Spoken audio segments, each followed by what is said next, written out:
everyone, welcome back to my channel. Today I will be doing a common mistakes video about a certain type of makeup style, and for today's video it will be dramatic makeup. Now I already did a video in the past and it was targeted towards everyday makeup, and a lot of you guys seem to like that video.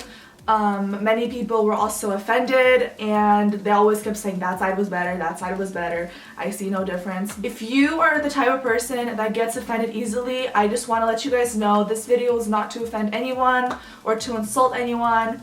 This video is simply just to help those that want it, and if you don't want it, girl, you can click out of this video. If you yourself enjoy the way you do your makeup and I say it's like a mistake, ignore that. Like, do you, girl? I was just sitting last night in my room and I was just jotting down some ideas for YouTube videos, and I came up with this one, and then I started thinking, okay, what are some mistakes that I've done in the past that I definitely improved on over the years, over the months, that I can share with my subscribers. For my right side and my wrong side, I am actually going to try to do really good for both sides, but I'll just use different tricks or mistakes on each side, so you guys will kind of see where I went wrong, or you guys will think, oh yeah, like I do that, I should probably try this side, maybe it'll improve my makeup a bit, you know? So yeah, everything works different for different people, so just keep that in mind.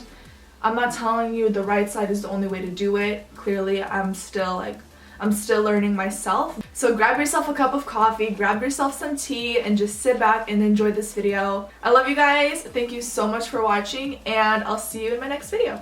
Bye! When starting out with makeup, one of my biggest mistakes was primer. I never wore it, and it's essential if you are doing dramatic makeup. This will just help your makeup go on amazing, fill in any pores, fine lines, and have your makeup last all day long. Dramatic makeup, I love a full coverage, and here I'm just applying a very watery, light coverage foundation. When I go in with dramatic makeup, I want my skin to look flawless because I want all attention to go on my eyes or my lips or even both. So the light makeup is perfect for every day, but when you want to go out with the friends or take photos, you gotta have that full coverage amazingness. When you go in with a heavier foundation, it's going to last much longer as opposed to using a very natural looking everyday foundation. But say you don't want to wear a fuller coverage foundation, you guys can easily just wear a light coverage foundation and go in with some concealer and just go over the areas that you want to further conceal. This is a mistake I always do. I always underestimate how tan I actually am, and I go in with the lightest highlighting shade. If you guys do this and think, oh snap, it's way too light, grab a banana powder or like a yellow tone powder if your skin has yellow in it or olive, and just place that right above the super white intense highlight,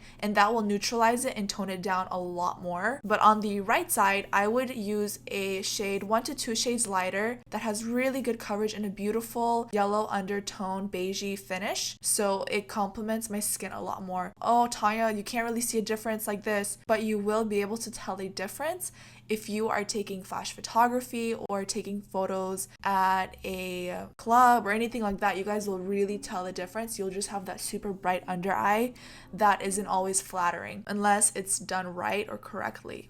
So I don't know if you guys can tell, but that side just looks like a mess to me. It looks uneven. For cream contouring, I just see it as a way to enhance your natural cheekbone. So many people, including myself, used to do this or do this now, I don't know, but we just blend out the product all over their cheek, kind of like bronzing up the skin, but that's not really what it's meant for. Cream contouring is a base for the actual bronzer that's going to go on top, and it's supposed to just define your natural bone structure already. So I'm just placing it along my jawline to enhance that, my cheekbone, and around my temple area, because this will give me the illusion of a smaller face because my face is really round, and it's going to give me a lot of structure. As you guys can see, I'm not moving it around all over my face because that is going to diffuse the purpose of cream contouring.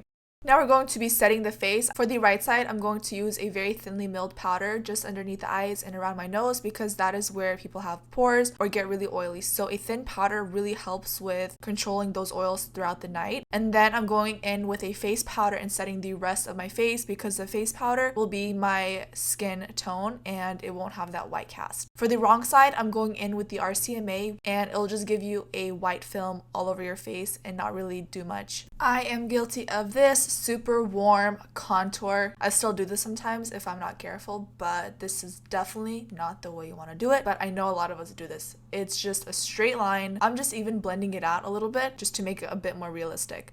Now I'm going in with any kind of bronzer you guys love. This one is one of my favorites, but the bronzer is supposed to just give you a sun-kissed look. It can be warm, it can be neutral, depending on your skin tone. I definitely have a yellow undertone. I'm very pale, but I do have a yellow undertone in my skin. And yeah, so I love warm bronzers, but sometimes I go a little bit too heavy-handed. And for the actual contour, you want to use something a little bit more neutral or cool toned. I do not like the way cool tone bronzers look on me, but I'm just showing you guys here how it will look. And as you guys can see, the contour, the bronzing, it just comes together and gives you a really nice shape. You look defined. Blush comes down to personal preference. Some people love it, some people hate it. I see blush as just bringing life back into your face, not a way to just have color on your cheeks. So obviously I go in with a lighter hand. It also depends on the shape of your face of where you should apply your blush. I like to apply mine right above my contour because I find that my face looks really round when I apply it to the apples of my cheeks. I love highlight and I love to place it right on my cheekbone, the highest point,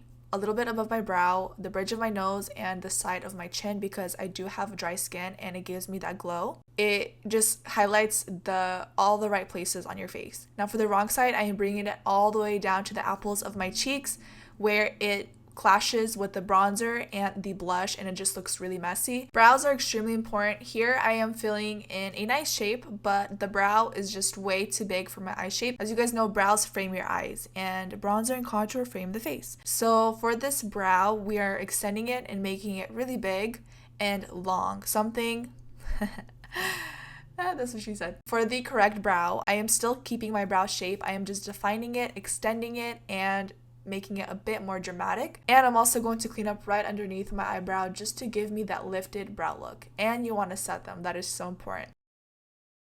As you guys can see, that is the way your brow should line up. And then for the wrong side, you guys can tell it is just not lining up. It is way too oversized for my face.